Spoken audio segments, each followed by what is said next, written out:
team got outscored 14-1. There was one late basket by that kid Springer who came off the bench in sheer garbage time and played 30 seconds and made a 16-footer. I'm not counting that. Right. I'm talking about when the starters were on the floor and the game was still in question.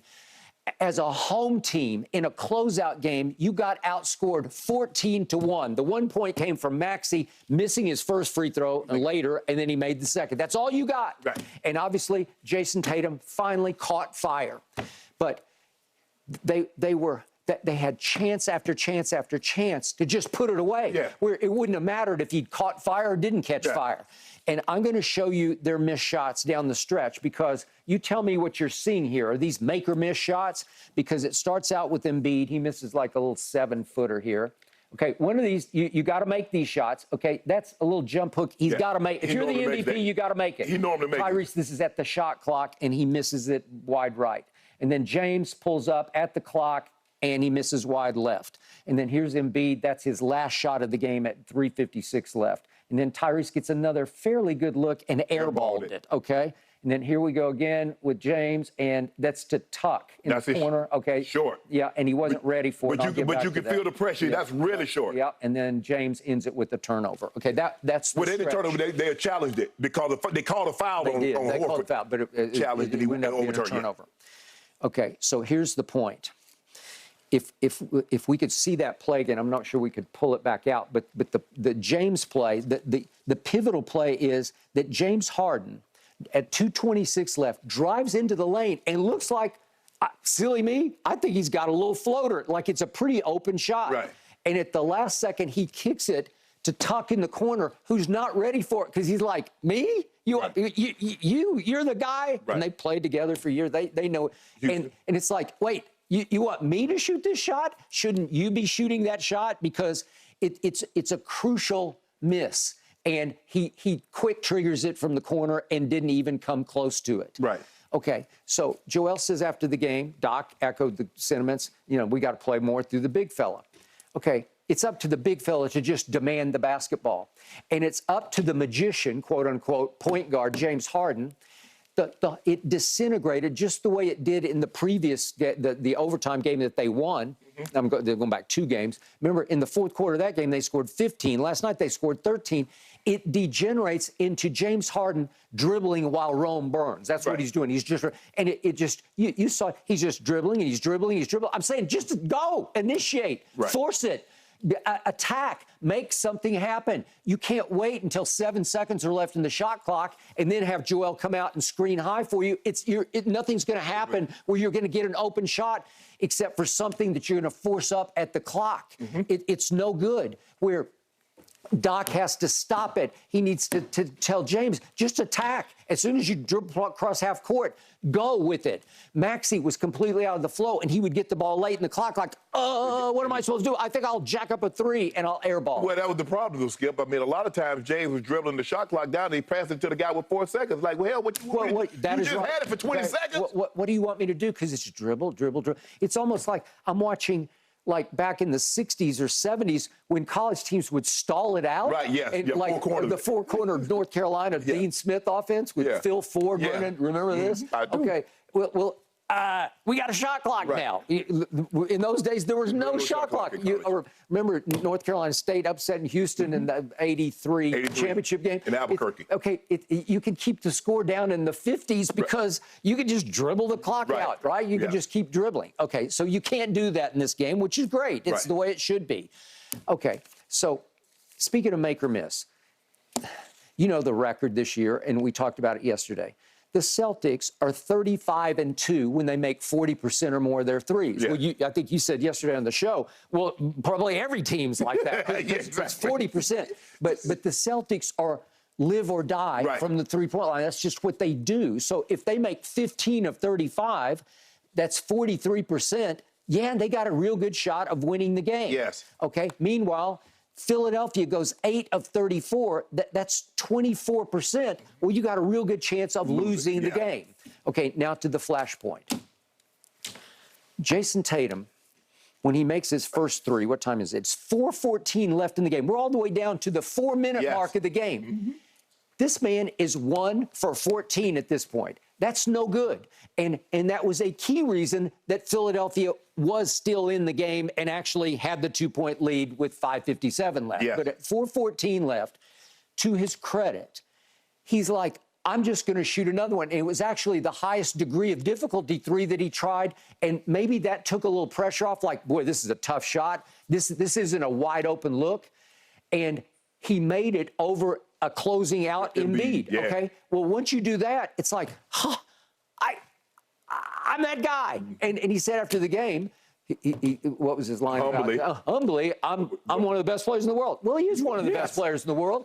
But you were playing like it for the first 38 minutes. And I'm going to say it again. The reason I think he's slightly overrated, I don't want to take away his shine today because he did what he did, but he has too many of these. It's just there are too many nights when he's 1 for 10, then he's 1 for 12, and then, okay, did he get going? Yes, he got going. But the point was they were starting to smell blood because they were in trouble, and then Philly couldn't cash. Right. And at some point, they're looking at each other like, well, if they don't want it, we'll take it. Right.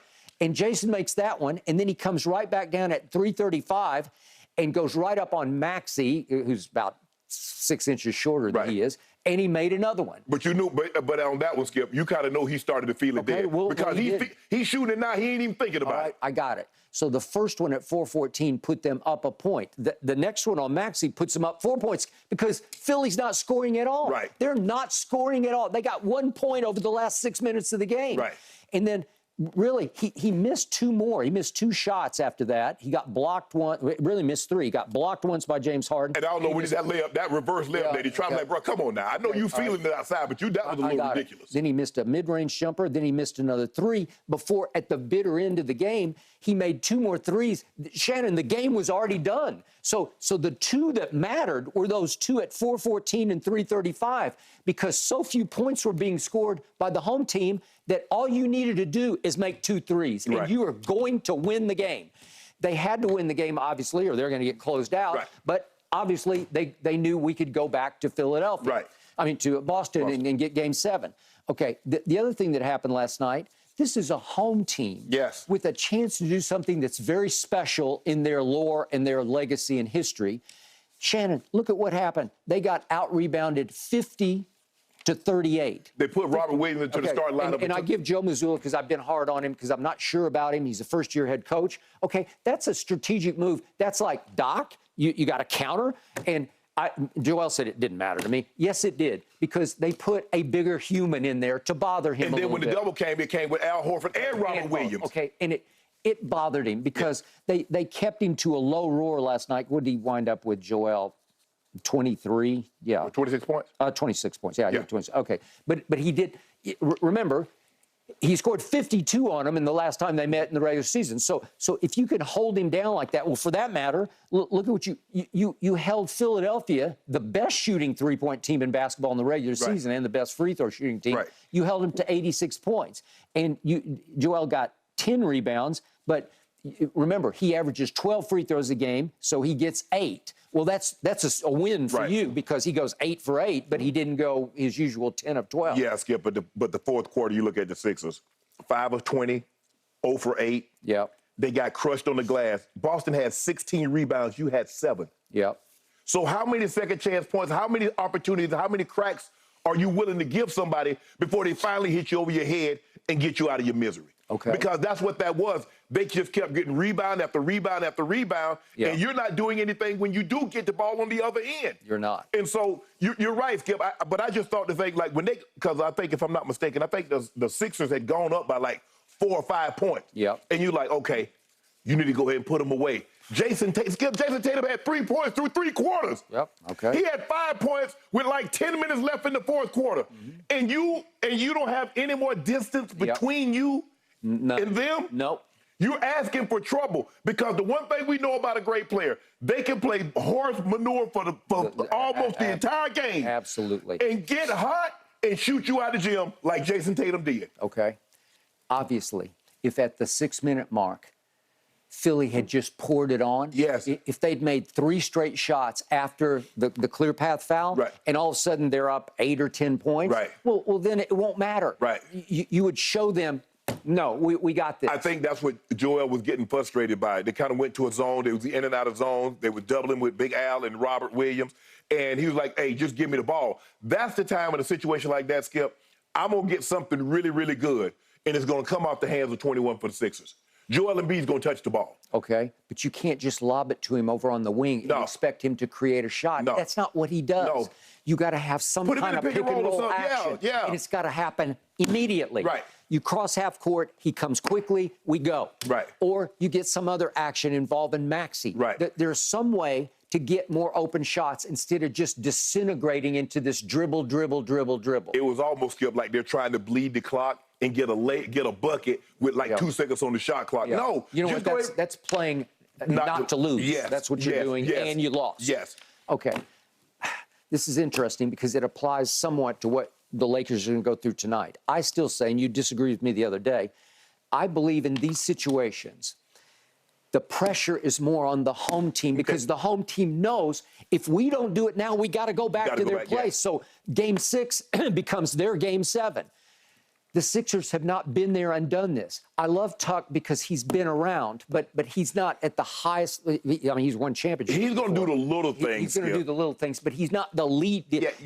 He's not the offensive leader of the team. You're not going to get 12, 14 points from Tuck in a game like this. And as you know, if you're going to be the voice on a team, you have to be able to back it up on offense where you have to be a factor, and he's really no factor because some games he'll score zero. Okay? So you can't lean on him to lift up the whole team because he doesn't have the game to lift up the whole team. Okay. So the point is, they got in a situation that they'd never been in before. James Harden has a long history of just choking his guts out. And here they came in a situation where the pressure mounted and nobody could buy a shot. Because, hey, you want to talk about your throat getting tight? Yeah. It's going to get tight in this situation because you know Boston Garden.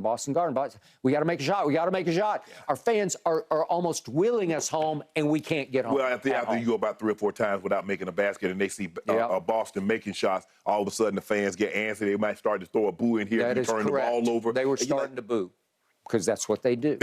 And in this situation, I couldn't blame them. Boy, Doc really needs to win this game 7, Skip. Well, now he's 6 times. He's in danger of, for the 7th time in his career, blowing a 3-2 lead.